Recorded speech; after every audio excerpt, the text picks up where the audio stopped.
G'day shoppers, Andrew Thaler, Snowy Monaro Regional Council. I am at the top of the Bombala Water treatment plant. I'm actually standing next to something and I'm going to turn the camera around. You notice there's a fence poles, no fence. This is a chemical plant. I was here on the weekend. I'm going to turn the camera around.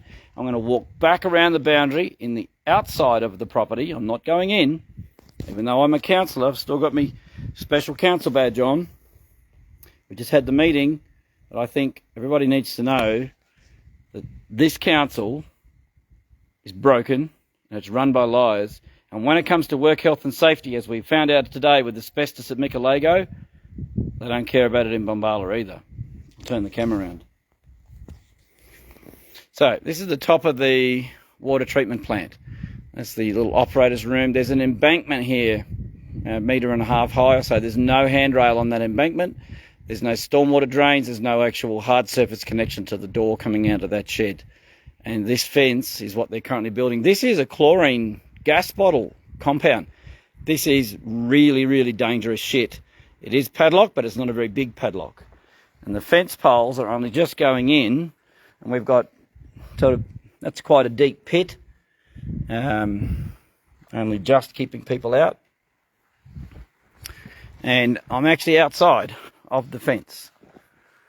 So there's a fire brigade shed, that's the men's shed, that's the 1950s water tower, that's the 1970s water treatment plant. Open door. So following the fence and the rolls, I make this as an evidentiary video for WorkSafe to make a report about how unsafe this place is. This will be a gate. Clearly there's nothing. That there is an open door into the old water plant, and that opens into the switchboard. And I'll show you in a second. You can see the switchboard with the red, yellow and red, white and blue lights. Just in there. There's the lights.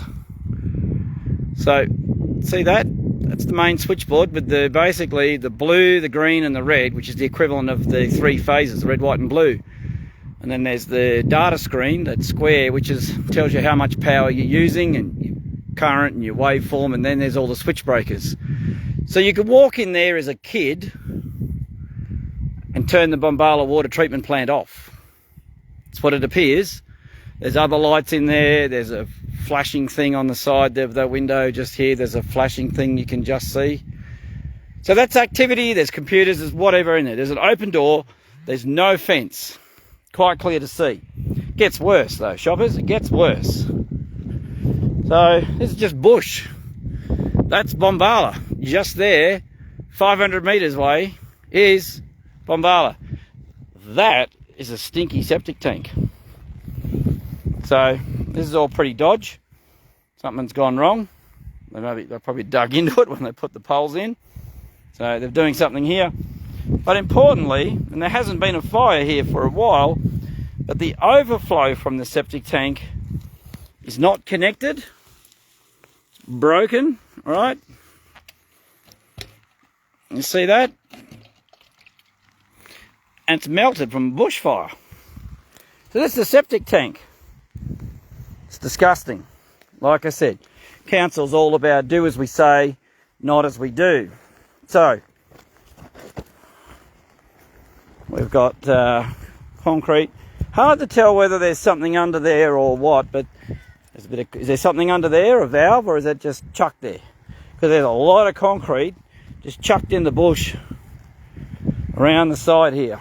So there's a bit of fence just to that corner. And then, of course, there is no fence. So this is what I do. Accountability. Nicole Overall's in the Parliament saying, oh, Andrew's going to hold council accountable. It's my job. It's what we're meant to do. So, the rain's coming in now. We don't have any silt fences, do we, shoppers? And we're disturbing soils. We've got a whole lot of mixed shit just in the bush. And concrete.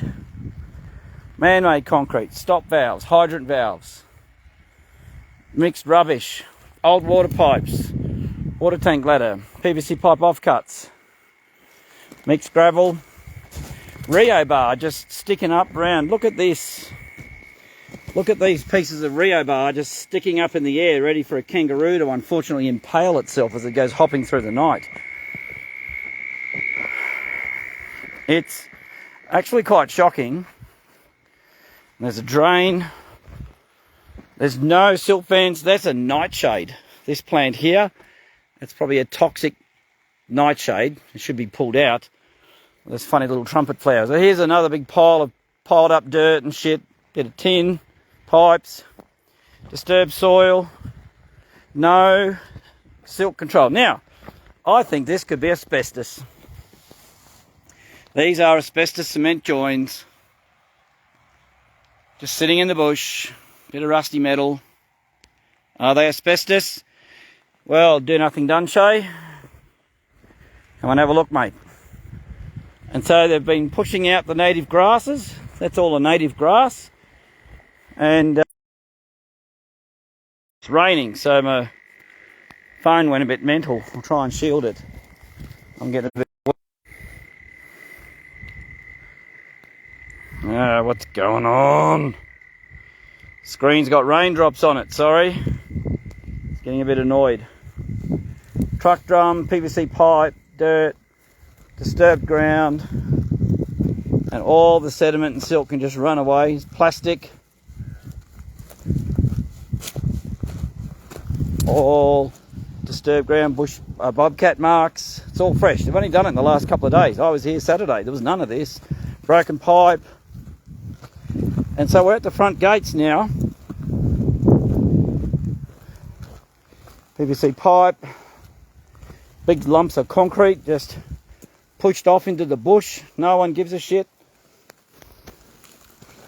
And this is a chemical plant with the fluorine chemicals, the chlorine chemicals, and whatever else, the ferric chloride or something chemicals.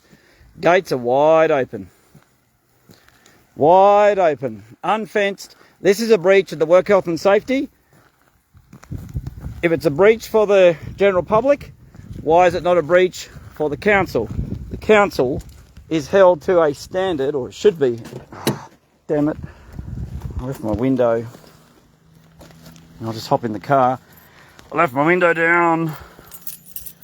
Damn it. Sorry.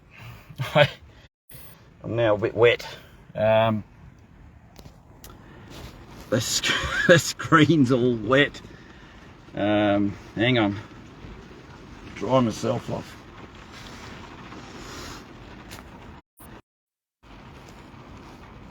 Oh, we're back. Sorry.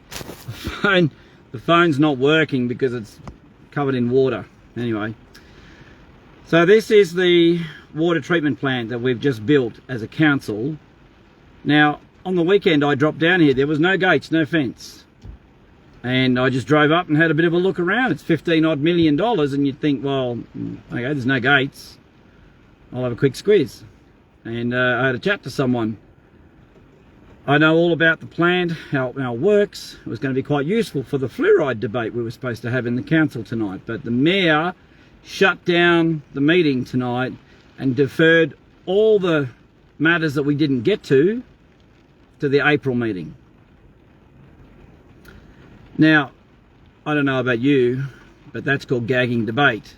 So, Councillor Williamson's motions, Councillor Rose's motions, and my motions, there's about 24 of them, they were all stripped out. The only one we got passed was the Mickalego Road motion, because there was a lot of people turn up, and I thank you all for your support. So we've got that done. There's now a process in place. We'll get that dealt with and asbestos cleaned up pretty quickly now. We have directed it be referred to the EPA and to WorkSafe. This video will go to WorkSafe. But the point is, of all the anger and the attack upon me by Nicole Overall and Narelle Davis in the meeting today, she's now turned in. So Narelle Davis has gone from the point of order girl to the active disorder girl. She doesn't even know what it means. She doesn't really understand the provision. It's just disruptive. I'll have more to say on this tomorrow with a bit of a bigger debrief. I'm going to get dry now. Thank you for watching and tuning in. Share this around. You'll also see we've shared an interview that Chris Chan from the Monero Zone did with my wife yesterday. He published it this morning. Have your thoughts for Elisa.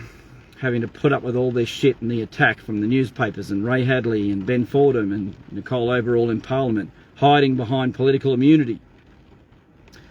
But she can't hide with political immunity on the Ben Fordham show. And ABC Southeast have apparently been given a secret document, or knowledge of a secret document, a document that no one's meant to know about except the Office of Local Government, me and my lawyers. And yet I've got a journalist from the ABC asking me questions out of that document. The system is broken. The Labor Party are running a political attack on me. And I held them to account today. I asked their operatives what their motivations were and if they were party members, and they got a bit pissy about that. But that's how it works. Accountability. So I'll give you a fuller debrief tomorrow when I've got my notes in front of me. Unfortunately, though, those of you wanting to see an end to the COVID silliness and questioning about whether or not we continue to fluoride, this plant does not fluoride. There is no fluoride in Bombala Water. So I've now got a bit more time to get more information together, and I will put the pressure on the council staff to give me the information. What is the background fluoride level? What are the fluoride testing levels? And there's a few other things that they've got coming when that debate resumes. I think we'll be back to this debate in about 2 weeks, not April, as you expected, Mr. Hanna. We'll move an extraordinary meeting direction, request, demand, whatever. We'll put in the paper for an extraordinary meeting tomorrow, and we'll be back in 2 weeks. Play your games all you like, Chris Hanna, but when you try to gag debate, we won't let you. We see what you do, and we'll call you out every time. That is holding local government to account, just as I promised I would do and what the people voted me in to do. I'm going home. Thank you for watching.